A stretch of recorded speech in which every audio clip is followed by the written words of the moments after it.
Okay, continuing, we are going to use an IDE that is also very important, and it is very good.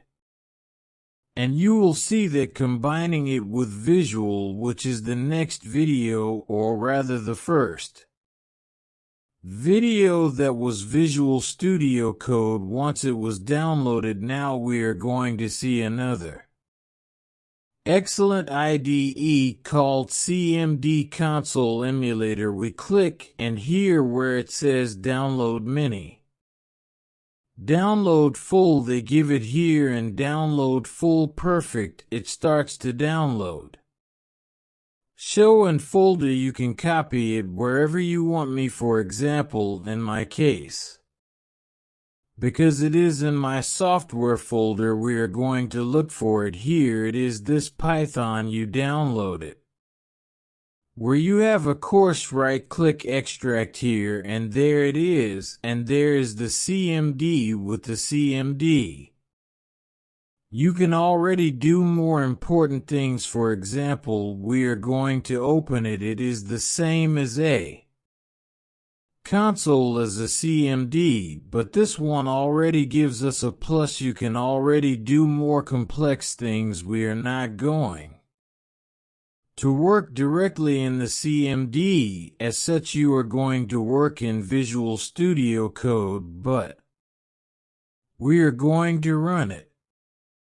What the application, I am seeing that here I had something that was trying to attack me. Interesting. Okay, here I am in the root folder where I am in software. He alone already puts me without any problem that I do as we had done from diagonal. It returns me to the beginning. I write Python. I am already in the editor, and here I can use the CLS. CLS is to clean the screen, and it does not work either, but here we can work without any problem.